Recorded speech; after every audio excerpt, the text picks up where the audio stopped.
Your cat isn't angry with you. They haven't turned on you. They aren't being mean or difficult or strange. What's actually happening is something far older than your cat, far older than house cats altogether. And once you understand it, you'll never look at those little ambushes the same way again. To explain it, you have to go back about 10,000 years. Long before there were house cats, there was a small wild animal called the African wildcat. Not much bigger than the cats we have today. Lived alone, hunted alone, came out mostly at night. Around 10,000 years ago, humans in the Middle East started farming. They built grain stores. Those grain stores attracted mice, and mice attracted the African wildcat, who crept in from the wild and discovered something remarkable: an endless, reliable food supply right beside human camps. The wildcats that were calm enough to stay near people ate well. Their kittens were calmer still. Over hundreds of generations, something shifted. The wildcat didn't disappear. It just stopped being quite so afraid of us. And then archaeologists in Cyprus found something that made this whole story real. A burial site, roughly 9,500 years old. A human, and beside them, a cat. Not an animal that was hunted. Not a carcass left over from a meal. A companion, deliberately buried alongside the person they had lived with. And here's the detail that changes everything. Cyprus has no native wildcats. Someone carried that cat across open water on a boat to an island. Someone thought that cat was worth bringing along. These weren't just useful animals. They were kept. They were chosen. Now here is where the science tells us something you can actually feel. Today's house cats share more than 95% of their DNA with the African wildcat. That's not a small overlap. That is almost the entire blueprint of a wild predator living in your bedroom. Dogs were changed dramatically by thousands of years of breeding. Cats were barely changed at all. They walked in from the wild, found the arrangement acceptable, and largely stayed themselves. Which means the animal sitting on your bed tonight is, in terms of how its brain works, almost identical to a wildcat hunting in the dark. And scientists have discovered that the cat brain is wired, from birth, with no learning required, to follow a very specific sequence. Find something that moves, watch it, stalk it, chase it, pounce, grab, bite. Every single step in that chain triggers its own little burst of feel-good chemicals in the brain. The cat doesn't do this because it's hungry. It doesn't do this because something went wrong. It does this because its brain requires it.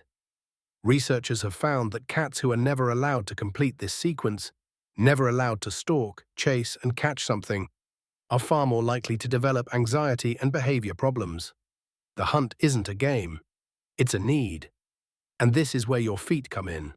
In 2017, scientists at Yale University used a technique that lets them turn specific brain circuits on and off using light. They found the exact area of the brain that controls hunting behavior. 2 separate switches, one for the chase, one for the catch. When both were switched on, the animals attacked almost anything nearby. A bottle cap, a rolled-up piece of paper, anything at all. The trigger wasn't hunger, it wasn't anger. It was one thing: movement. Your feet shifting under a blanket create a shape about the size of a small mouse. The movement is muffled, unpredictable, and hidden, exactly like a rodent moving through leaves or long grass. The blanket isn't between your cat and the game. The blanket is the undergrowth. Your cat's brain fires. The sequence begins. Your feet lose. But here is the part most people don't know. It isn't random whose feet your cat targets. It's yours. Cats don't waste energy on things they feel threatened by. A genuinely scared cat doesn't play. It hides. Play requires the cat to feel safe, safe enough to crouch, to wiggle, to launch a ridiculous ambush on a pair of feet under a duvet. When your cat does this, they have already made a quiet decision. They've decided this space is safe. They've decided you are safe. They've decided you are worth hunting near. The ambush isn't mischief. In the language of a creature that evolved entirely alone, it's something closer to trust. Now there's something I want to make sure you don't miss. If your cat has always done this, it's part of the routine, you know it's coming. You've even started tucking your feet in anticipation. And then, one day it just stops. Pay attention. Cats are creatures of habit. When a behavior they've done reliably for months or years suddenly disappears, or suddenly changes in a way that feels different, not playful, but cold and sharp, with no warning, no winding up, no play energy, that is information. Vets at Cornell University have documented clearly that diseases like thyroid problems, arthritis, dental pain, misunderstand, and neurological changes can all affect how a cat behaves, often before any obvious physical symptoms show up. A cat with painful joints may not limp. They may just stop jumping up to their usual spots. A cat with an internal problem may not look sick. They may just start reacting to things they previously ignored. One study found that more than half of cats who began showing new or changed aggressive behavior had an underlying physical cause. Your cat doesn't have language. Behavior is the only way they can tell you something has shifted. When the pattern changes, that change means something. Take it seriously, so the next time you're lying completely still in the dark, barely breathing, hoping if you just don't move, they'll lose interest. And then the weight shifts at the foot of the bed, and you know it's already too late. Remember what's actually happening. An animal descended from a wild, solitary hunter, an animal whose brain still runs the same circuits it ran on the African plains 10,000 years ago, looked at your feet moving under that blanket and thought, I can take that.